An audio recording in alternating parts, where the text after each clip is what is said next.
Doctor Ambedkar का जन्म 14 अप्रैल 1891 को मध्य प्रदेश के महू में एक बहुत गरीब परिवार में हुआ। बाबा साहब दलित समाज से थे और उस समय की सामाजिक व्यवस्था में उन्हें अछूत माना जाता था, तो बचपन से ही उन्हें बहुत कठिनाइयों और भेदभाव का सामना करना पड़ा। परिवार की आर्थिक हालत भी ठीक नहीं थी, खाने या रोशनी तक के पैसे नहीं होते थे कि लाइट कैसे आए, लेकिन उन्होंने कभी हार नहीं मानी और शिक्षा को अपना सबसे बड़ा हथियार बनाया। वो बेहद कम सोते और दीपक और दिए की रोशनी में रात रात भर पढ़ते थे। पढ़ाई में उनकी लगन का धीरे धीरे काफी अच्छा नतीजा भी मिलने लगा। मुंबई विश्वविद्यालय से लेकर अमेरिका और लंदन की यूनिवर्सिटी में उन्होंने पढ़ने का मौका मिला। अपने जमाने के वो सबसे ज्यादा पढ़े लिखे नेता और विचारक थे। डॉक्टर अंबेडकर के पास 32 विषयों की डिग्री थी। वो 9 भाषाओं के जानकार थे और दुनिया के सभी धर्मों के बारे में उन्होंने पढ़ाई लिखाई की थी। वकालत के साथ डॉक्टर अंबेडकर जिंदगी भर समाज सुधार में लगे रहे। भारत रत्न डॉक्टर भीमराव अंबेडकर ने एक सूत्र दिया था, किस्मत से ज्यादा अपने आप पर यकीन करिए, भाग्य भरोसे बैठे रहने के बजाय शक्ति और कर्म में विश्वास रखना चाहिए। अब भाई आपको बताऊं, रेखा गुप्ता दिल्ली की सीएम के पति और परिवार की बात हो रही है, तो उनके पति हैं कौन और करते क्या है? मनीष गुप्ता उनके पति का नाम है और उनका व्यवसाय क्या है, ये उस दौरान हमने आपको बताया था जब रेखा गुप्ता ने शपथ ली थी। सीएम रेखा गुप्ता के पति मनीष गुप्ता व्यवसायी हैं। रेखा गुप्ता के चुनाव आयोग को सौंपे गए हलफनामे के मुताबिक मनीष गुप्ता की फर्म का नाम है निकुंज इंटरप्राइजेस। वो कोटक लाइफ इंश्योरेंस में एजेंसी एसोसिएट है। मनीष गुप्ता का स्पेयर पार्ट्स का भी व्यवसाय है। रेखा गुप्ता की 1998 में मनीष गुप्ता से शादी हुई। दिल्ली की मुख्यमंत्री बनने के बाद रेखा गुप्ता ने कहा था उनके पति ने उनके राजनीतिक सफर में काफी साथ दिया। उनकी कुल पारिवारिक संपत्ति लगभग 5 करोड़ 25 लाख है। रेखा गुप्ता के पास 3 करोड़ 55 लाख रुपए की संपत्ति है। मनीष गुप्ता के पास 1 करोड़ 44 लाख रुपए की संपत्ति है। रेखा गुप्ता मूल रूप से हरियाणा की रहने वाली है और हरियाणा के जींद जिले में रेखा गुप्ता का गांव है। रेखा गुप्ता के पिता दिल्ली में नौकरी करते थे, जिसके चलते परिवार हरियाणा से दिल्ली शिफ्ट हो गया। आइए अब इस पर सियासी हंगामा और बवाल चल रहा है, सुनिए आम आदमी पार्टी को और बीजेपी को। केजरीवाल जी एक माध्यम थी। जब अरविंद केजरीवाल जी जेल में थे तो उनका संदेश जनता तक पहुंचाने के लिए आतिशी जी जब मुख्यमंत्री बनी तो बहुत साफ स्पष्ट शब्दों में कहा कि उन्होंने ये पोजीशन सिर्फ तब तक है जब तक हम सब मिलकर अरविंद केजरीवाल जी को दोबारा ना बिठा पाए कुर्सी पर।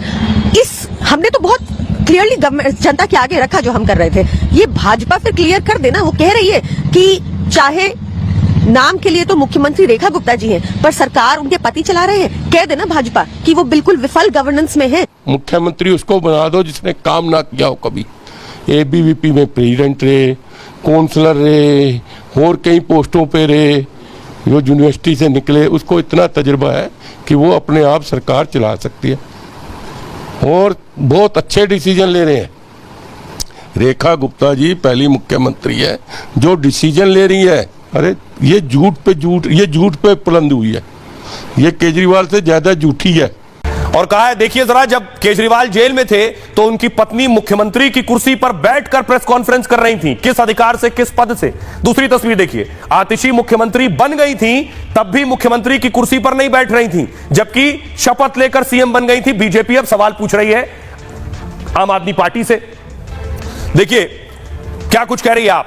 पूर्व सीएम आतिशी ने रेखा गुप्ता पर आरोप लगाए हैं। आतिशी ने सोशल मीडिया पर तस्वीर पोस्ट की जो मैंने आपको दिखाई। रेखा गुप्ता के पति सरकार का कामकाज संभाल रहे हैं, वो कह रही हैं। आतिशी का दावा है रेखा गुप्ता के पति अफसरों की मीटिंग ले रहे हैं। हम सुनते थे गांव में एक महिला सरपंच चुन कर आती थी तो उसका सारा सरकारी काम उसका पति संभालता था। देश के इतिहास में यह पहली बार हुआ है एक महिला मुख्यमंत्री बनी और सारा सरकारी काम पति संभाल रहे हैं। क्या रेखा गुप्ता जी को सरकारी काम संभालना नहीं आता है? क्या इसी वजह से दिल्ली में रोज लंबे लंबे पावर कट हो रहे हैं? क्या रेखा जी से बिजली कंपनियां नहीं संभल रही हैं? क्या इसी वजह से प्राइवेट स्कूलों की फीस बढ़ रही है? क्या रेखा जी से शिक्षा विभाग नहीं संभल रहा है? अब इस पर बीजेपी ने जवाब दिया। बीजेपी ने आतिशी के आरोपों पर पलटवार किया। दिल्ली बीजेपी अध्यक्ष वीरेंद्र सचदेवा ने पोस्ट किया, रेखा गुप्ता कड़ी मेहनत और दृढ़ संकल्प से इस पद पर पहुंची हैं। रेखा गुप्ता के पति का सहयोग करना पूरी तरह सामान्य बात है। वीरेंद्र सचदेवा ने पूर्व सीएम आतिशी से कुछ सवाल किए। आप एक पूर्णकालिक महिला मुख्यमंत्री बनी थी, केजरीवाल रोज आपको कार्यवाहक मुख्यमंत्री कहते थे। क्या यह लोकतंत्र का अपमान नहीं था? सीएम कार्यालय में अपनी कुर्सी के बगल में एक सांकेतिक कुर्सी लगाई थी, क्या यह लोकतंत्र का अपमान नहीं था? केजरीवाल की गिरफ्तारी के बाद उनकी पत्नी ने शीश महल में सीएम की कुर्सी पर बैठकर दिल्ली वालों को संबोधित किया था, क्या यह लोकतंत्र का अपमान नहीं था? थोड़ी भी राजनीतिक मर्यादा है तो सीएम रेखा गुप्ता से माफी मांगे। सुनिए जरा सौरभ भारद्वाज क्या कुछ कह रहे हैं और वीरेंद्र सचदेवा।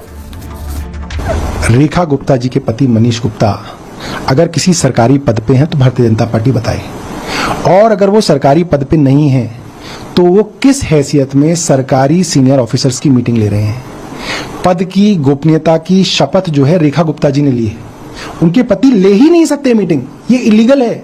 भारतीय जनता पार्टी ने एक्नॉलेज कर लिया है कि जो मुख्यमंत्री हैं उनकी जगह उनके पति प्रशासन संभाल रहे हैं, और ये पूरी तरीके से गैर कानूनी है, और मुझे लगता है कि संविधान का मजाक उड़ाने वाली बात है। एक अनजान चेहरे को जो पहली बार जो है विधानसभा में आए, उनको हमने मुख्यमंत्री बना दिया, इसलिए उनसे काम हो नहीं पा रहा।